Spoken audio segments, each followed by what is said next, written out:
हम बात कर रहे थे बीए तृतीय वर्ष के द्वितीय प्रश्न पत्र समकालीन भारत में सामाजिक समस्याएं। इसमें हमने सर्वप्रथम सामाजिक समस्या को समझने का प्रयास किया कि सामाजिक समस्या क्या होती है, इसका अर्थ एवं परिभाषा को समझा। सामाजिक समस्याओं को हम उन सामाजिक दशाओं के रूप में परिभाषित कर सकते हैं जो सामाजिक कल्याण के लिए काफ़ी खतरे के रूप में होती हैं, जिनके प्रति एक समाज के काफ़ी लोग जागरूक होते हैं और निराकरण के लिए सामूहिक रूप से कोई रचनात्मक प्रयास करने की आवश्यकता महसूस करते हैं। अब हम व्यक्तिगत और सामाजिक समस्या में अंतर समझने का प्रयास करेंगे। हमने सामाजिक समस्या का अर्थ और परिभाषा समझा। अब हम ये समझने का प्रयास करेंगे कि व्यक्तिगत समस्याएं क्या होती हैं।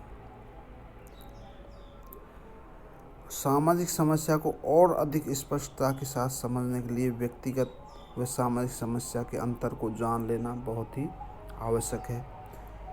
व्यक्तिगत उस समस्या को कहते हैं जिसका संबंध व्यक्ति विशेष से होता है और जो व्यक्ति के विकास एवं प्रगति में बाधक होती है।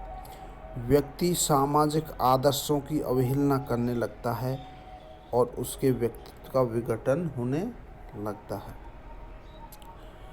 लेमर्ट लिखते हैं कि व्यक्तिगत समस्या वह स्थिति अथवा प्रक्रिया है जिसमें व्यक्ति अपने मुख्य व्यवहार के चारों ओर अपने व्यवहार को स्थिर नहीं रख पाता।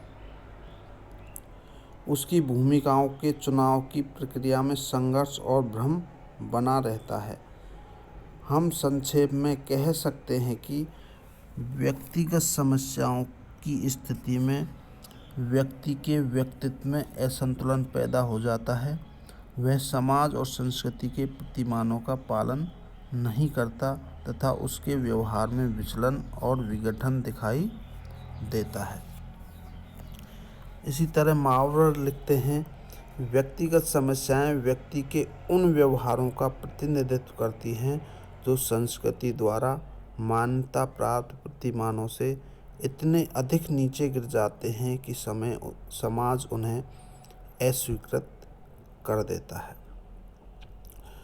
तो इस प्रकार व्यक्तिगत समस्या एक व्यक्ति विशेष से जुड़ी हुई होती है जो व्यक्ति के विकास में बाधक होती है, और सामाजिक समस्या पूरे समाज से जुड़ी हुई होती है जो समाज के विकास में बाधक होती है।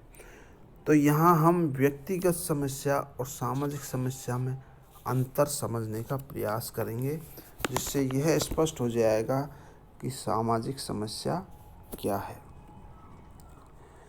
तो सबसे पहले हम बात करते हैं कि व्यक्तिगत समस्या का संबंध और प्रभाव क्षेत्र व्यक्ति विशेष तक सीमित होता है, जबकि सामाजिक समस्या का संबंध संपूर्ण समाज व समुदाय से होता है तथा वह संपूर्ण समाज या उसके एक बड़े भाग को प्रभावित करती है। व्यक्तिगत समस्या केवल व्यक्ति विशेष को प्रभावित करती है, जबकि सामाजिक समस्या संपूर्ण समाज या समुदाय को प्रभावित करती है। इसके अलावा चूँकि व्यक्तिगत समस्या का संबंध व्यक्ति विशेष से होता है, अतः उसे हल करने का प्रयास भी व्यक्तिगत रूप से किया जाता है, जबकि सामाजिक समस्या का निवारण करने के लिए सामूहिक रूप से प्रयास किए जाते हैं, क्योंकि वो सामाजिक समस्या होती है और सभी लोगों से जुड़ी हुई होती है, इसलिए उसे सामूहिक रूप से प्रयास करके उसका निवारण किया जाता है। इसके अलावा व्यक्तिगत समस्या व्यक्ति के विकास में बाधक होती है, लेकिन सामाजिक समस्या है वो संपूर्ण समाज के विकास में बाधक होती है। व्यक्तिगत समस्या के जन्म के लिए व्यक्ति स्वयं या कुछ व्यक्ति उत्तरदायी होते हैं और उसके परिणाम व्यक्ति विशेष को ही भुगतने होते हैं, जबकि सामाजिक समस्या को जन्म देने में समाज या समुदाय के कई लोगों का हाथ होता है और उसके परिणाम भी अनेक लोगों को भुगतने पड़ते हैं। कहने का तात्पर्य यह है कि व्यक्तिगत समस्या के लिए व्यक्ति स्वयं उत्तरदायी होता है, स्वयं उसको जन्म देता है और उसके परिणाम भी स्वयं को ही भुगतने पड़ते हैं, जबकि सामाजिक समस्याओं को जन्म संपूर्ण समाज देता है और उसके परिणाम भी पूरे समाज को भुगतने होते हैं। इसके अलावा व्यक्तिगत समस्या की स्थिति में अपने उद्देश्यों एवं आवश्यकता की पूर्ति के लिए व्यक्ति समाज द्वारा अस्वीकृत साधनों का प्रयोग करता है, जबकि सामाजिक समस्या की स्थिति में समाज के अधिकांश व्यक्ति अनैतिक साधनों के द्वारा अपने उद्देश्यों व आवश्यकताओं की पूर्ति करने लगते हैं। व्यक्तिगत समस्या में व्यक्ति स्वयं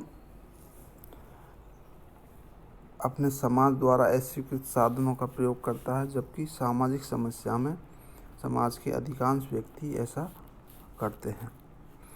व्यक्तिगत समस्या के दौरान व्यक्ति के व्यक्तित्व में असंतुलन और विघटन हो जाता है। व्यक्तिगत समस्या में व्यक्तित्व में विघटन होना एक स्वाभाविक बात है, क्योंकि व्यक्ति के सामने समस्या उत्पन्न होती है तो उसके व्यक्तित्व में असंतुलन पैदा हो जाता है, जबकि सामाजिक समस्या की स्थिति में सामाजिक संरचना और संगठन अस्त व्यस्त होने लगता है, अर्थात उसका प्रभाव संपूर्ण समाज पर पड़ता है। व्यक्तिगत समस्या व्यक्ति के साथ ही समाप्त हो जाती है, जबकि सामाजिक समस्या समाज की निरंतरता से संबंधित होने के कारण लंबे समय तक चलती है। यानी व्यक्तिगत समस्या व्यक्ति से संबंधित होती है, इसलिए वह व्यक्ति के साथ ही समाप्त हो जाती है, जबकि सामाजिक समस्या संपूर्ण समाज से संबंधित होती है और वो समाज के साथ साथ चलती रहती है। सामाजिक समस्याएं लंबे समय तक चलती है, क्योंकि संपूर्ण समाज समाप्त नहीं हो सकता, वो जब तक चलता है वो समस्या उसके साथ ही चलती रहती है। ये दोनों एक दूसरे को प्रभावित करती हैं। कुछ समस्याएं व्यक्तिगत और सामाजिक दोनों ही हो सकती हैं, विशेषतः उस समय जब उनका संबंध व्यक्ति विशेष व समाज दोनों से ही हो। व्यक्तिगत समस्या सामाजिक समस्याओं को तथा सामाजिक समस्या व्यक्तिगत समस्याओं को जन्म देती है। यानी जो व्यक्तिगत समस्या हैं वो सामाजिक समस्या के रूप में भी जन्म ले सकती हैं और वो समाज को भी बाधा उत्पन्न करती हैं, जबकि सामाजिक समस्याएं हैं उन पर उनका व्यक्ति विशेष पर भी प्रभाव पड़ता है।